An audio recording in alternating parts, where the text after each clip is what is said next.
Let's get started. In his most strongly worded statement yet since the anti-vaccine mandate protest began, Canadian Prime Minister Justin Trudeau has now said that all options are on the table to end the blockade, further emphasizing on how the government is still not contemplating sending in the army. Listen in. I want to make something very clear. The illegal blockades seeking to take our neighborhoods and our economy hostage, and the collective COVID fatigue we are facing are two very separate things. If you joined the protests because you're tired of COVID, you now need to understand that you are breaking laws. The consequences are becoming more and more severe. Meanwhile, Canada's Ontario province has also invoked a state of emergency. 2 days after Ottawa declared similar measures, the Ontario administration threatened fines and even jail time, all in a bid to end the protests, which are only growing with each passing day.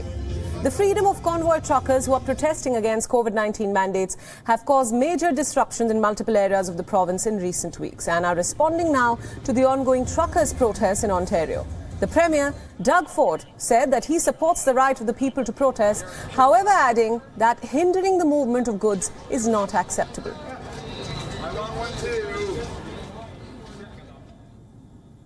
Today, I'm using my authority as Premier of Ontario to declare a state of emergency in our province.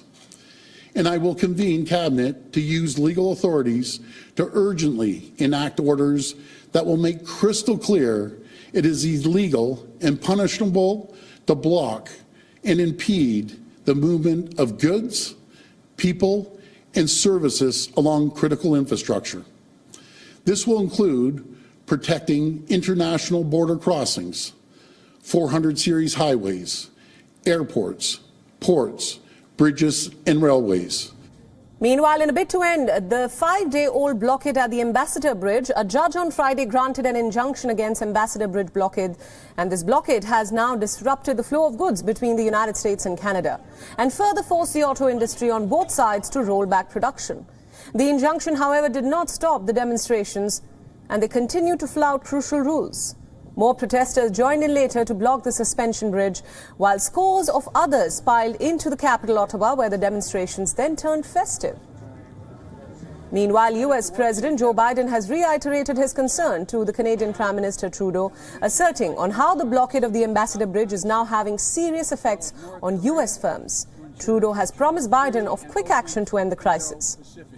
The Ambassador Bridge that connects Windsor, Ontario to Detroit carries 25% of all trade between Canada and the United States.